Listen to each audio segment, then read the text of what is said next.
Adam, Glennie and Darren have flown from Jordan to a US military base in Kuwait. I feel like we've been transported to another planet. Because I'll be out on sort of like Mars or something, just dirt, desert everywhere. The colour of the sky, it's just all grey. The sun is just like a silver sheen in the sky. Nothing seems earthly in this place. Oh, it's just another military base really, isn't it? It's quite big. They are about to travel to one of the most dangerous countries on Earth. Hands up. It'll be at least 10 k's. Yeah. I don't know. I don't know if it makes me feel safer or just more terrified.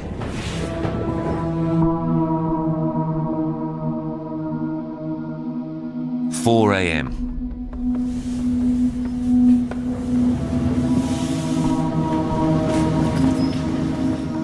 Within hours, the Australians board a US Army Hercules.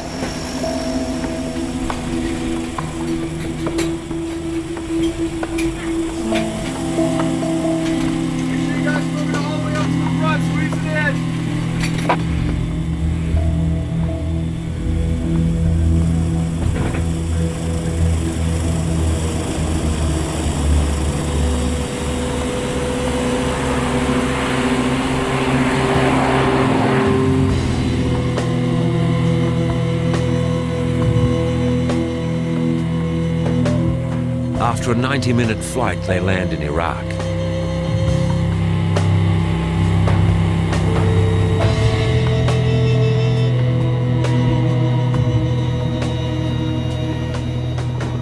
The US military base is built in Saddam's former Baghdad stronghold. Getting control of this wasn't easy. This right here is Al Faw Palace. This is United States Forces Iraq headquarters right here. So, gathering this road's been cleared and cleared and cleared. Oh yeah, well this is relatively safe. Everything within this area is enclosed. There's security points set up. The one on the left was used as a holding cell for Saddam Hussein while he was going through the trial process.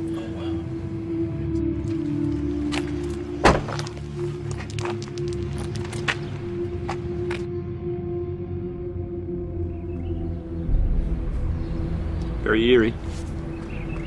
Just coming to realisation that we are actually in Iraq and I am in Saddam's palace.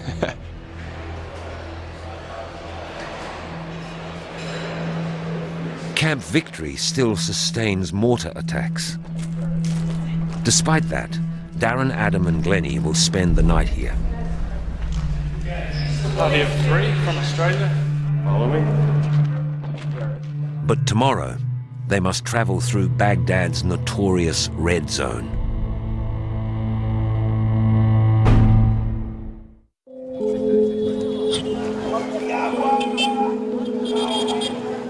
Roderick and Ray arrive in Goma, the Congo, leaving Raquel back in Kenya. It's warm.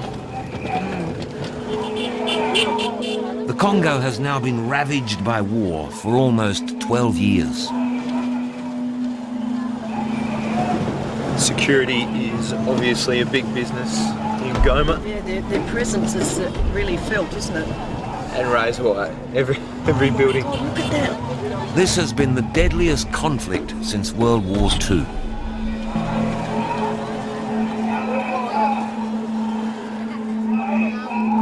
The Australians will be protected by some of the 20,000 UN peacekeepers deployed here. We basically patrolling the area and trying to dominate the area, trying to get to know people, asking them problems. Why are they doing this? What is their goal, do you think? I can't speak for them, but basically they're showing their dominance, their power against hapless civilians who are unarmed. I don't like guns. They're friendly guns.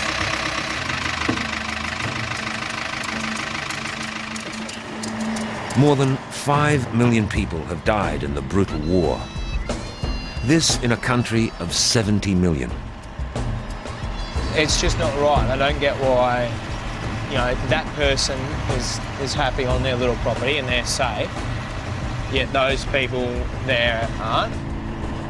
Rape is also a weapon of war. Every day, it's estimated over 1,000 women are raped. Congolese fleeing the war seek refuge near the UN peacekeepers in Goma. They live in makeshift camps perched on volcanic rock on the city's edge. The World Food Programme has supplies food for 15 days of the month. Yeah. What do the people do after that 15 days? They don't do anything. How do they survive? Not enough aid reaches the camp. Women fetch firewood in the nearby hills, but there is a brutal risk of being raped. To avoid collecting firewood, these women make soap for a living.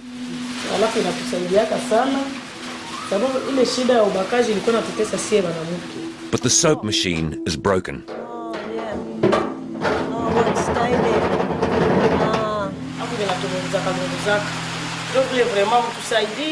The Australian team makes a donation.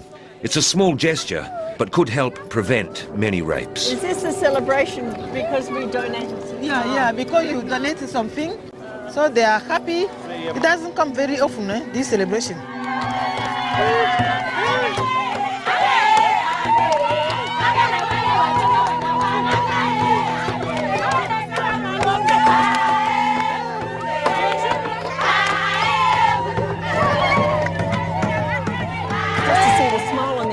And to think that it's made such a difference.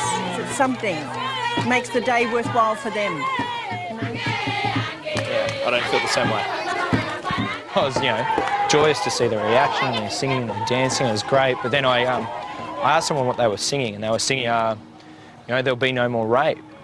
And I sort of started to feel down after that because I was worried we'd conjured up some false hope in these people. It didn't sit so well to know that despite them being happy and dancing today, it's not necessarily going to be the case for them tomorrow or the day after. The Democratic Republic of Congo. I have a great deal of trouble getting my head around the situation in DRC. Who's who, who's fighting who. There's thousands more refugees every day and millions more every year. Unless you tackle it head on and try and resolve some of these conflicts, you're plugging holes in the damn wall. It's not something new, the fact that there's refugees. People have been hiding from wars for a long time. When someone works out the answer, I'm sure they'll probably win a Nobel Peace Prize. The vehicles that you guys are getting ready to take a ride in are designed to keep you safe and in one piece in case anything were to happen.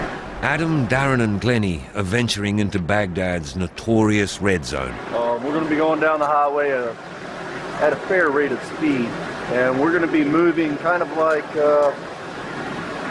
through New York City traffic when you're in a hurry on a motorcycle. You split lanes, you go around cars, so we can tell if somebody's attempting to get up close to us. If that happens, we have an SOP in place that allows us to take actions to ensure they don't get too close.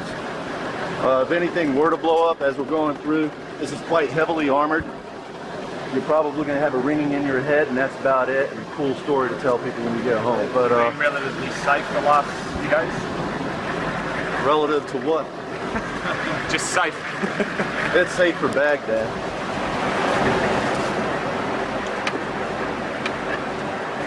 Yeah, a little bit nervous. They play it all down to be, pretty cool. But obviously we're all padded up. They're all geared up, ready to go into sort of combat mode. So it's a little bit scary. Only an hour earlier, a bomb exploded nearby, killing 2 civilians. Do you find it still sort of like nerve-wracking when you go out of the green zone? Kind of say it is what it is, Yeah. More than 100,000 civilian lives have been lost in Iraq since the war began.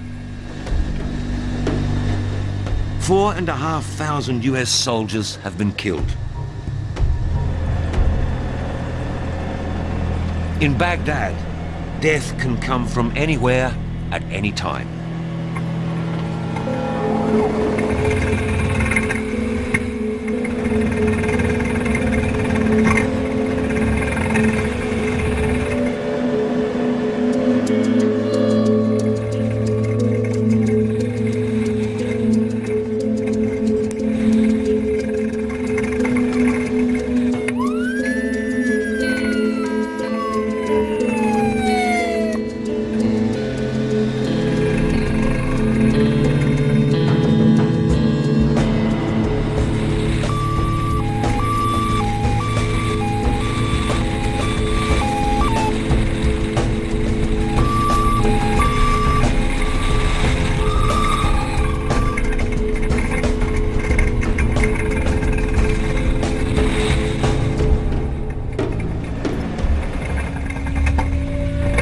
Suddenly, the road is blocked, making the convoy vulnerable and the soldiers nervous.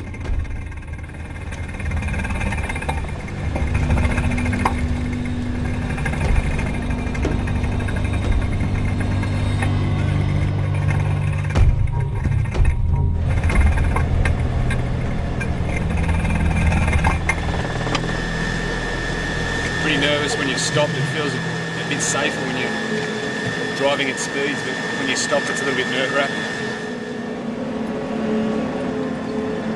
This time, the show of force is enough to clear the motorway. Looks like this is the place.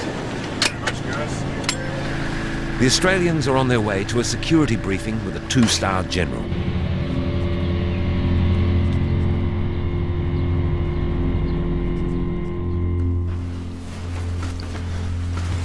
Yeah, it's something for us. Yeah, well, welcome. I really do want to welcome you to back to Baghdad and U.S. Forces Iraq. How do you find the security in Iraq at the moment, coming up to you guys leaving very soon? Do you think they're up to the task? We have less than 10% of the number of attacks per day throughout the country than we did in, say, 2007. You know, we averaged 145 attacks per day, and now we're down to less than 15 attacks per day, and it's been on a steady decline since 2007. General, last month, I believe about 200 Iraqis were killed.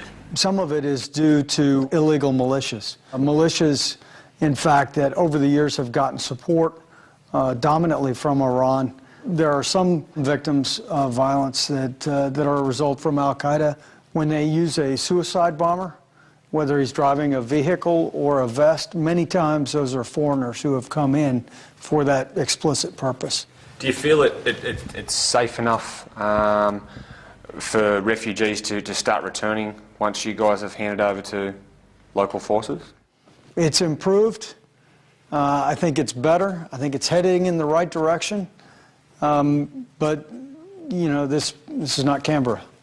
The question of personal safety has got to be answered by an individual.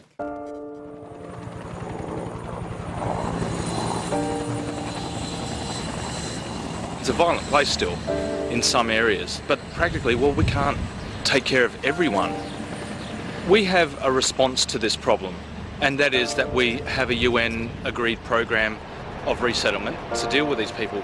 Although their situation's pretty grim, they're safe in places like Jordan, Malaysia. They're living in abject poverty maybe. That's a different situation than fleeing persecution. So I don't have to shoulder the guilt of the world's poverty problems. It's definitely been a life-changing journey. I don't think I'll be so selfish when it comes to my own little problems. There's so much hurt and heartbreak in the world. The next wave of Iraqis coming on boat, or anyone for that reason, I won't see them as illegal. That's basically too harsh of a title, of a label to give somebody that is fleeing what we've experienced and, you know, what we've lived in. To get the plane out, it's just been a relief, you know. To actually get back on home soil, I think it'll feel very, very good.